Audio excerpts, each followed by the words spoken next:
ကောင်လေးကငွေဖြူမလေးကိုချစ်မိသွားတဲ့အချိန်မှာပဲရုတ်တရက်ဆိုသလိုအေယာမငွေမဲကြီးတကောင်ပေါ်လာပါတော့တယ်ငွေဖြူမလေးကလည်းနောက်မဆုတ်ပဲငွေမဲကြီးကိုသူမရဲ့ကိုလုံးနဲ့ရစ်ပတ်ပစ်လိုက်ပါတယ်ဒါပေမဲ့အဲ့ဒီငွေမဲကြီးကခေါင်းနှလုံးပါတဲ့ငွေဖြစ်နေမယ်လို့သူမထင်မှတ်မထားခဲ့ပါဘူးငွေမဲကြီးရဲ့နောက်ခေါင်းတစ်လုံးကငွေဖြူမလေးကိုကိုက်လိုက်တဲ့အခါငွေဖြူမလေးမှာစွမ်းရည်တွေကုန်ခန်းသွားပြီးလူအသွင်ဘလန်ကာကိုပြန်ပြောင်းသွားပါတော့တယ်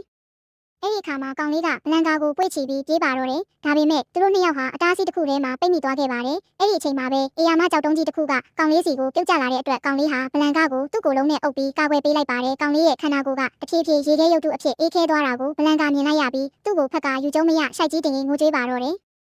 ရုတ်တရက်ဆိုသလိုပဲကောင်လေးရဲ့ခန္ဓာကိုယ်ဟာလေထဲကိုမြောက်တက်သွားခဲ့ပါတယ်။ဘလန်ကာကကောင်လေးရဲ့လက်ကိုတင်းတင်းကြပ်ကြပ်ဆုပ်ကင်ထားခဲ့ပေမဲ့ကောင်လေးဟာတဖြည်းဖြည်းပြက်ကွယ်သွားခဲ့ပါတယ်။ဘလန်ကာဟာစံထိုးလေးရဲ့မော်စွမ်းရင်ကိုတုံးပြီးကောင်လေးရဲ့ဝိညာဉ်ကိုဆွဲထားဖို့စူးစမ်းခဲ့ရမှာနောက်ဆုံးတော့အောင်မြင်သွားခဲ့ပါတယ်။တစ်ချိန်တည်းမှာပဲဘလန်ကာဟာငွေဖြူလေးတစ်ကောင်အဖြစ်ကိုပြန်လည်ရောက်ရှိသွားပြီးသူမရဲ့မျက်ညံတွေအားလုံးကိုလည်းအဲ့ဒီစံထိုးလေးထဲမှာချိတ်ပိတ်သိမ်းဆည်းလိုက်ပါတယ်။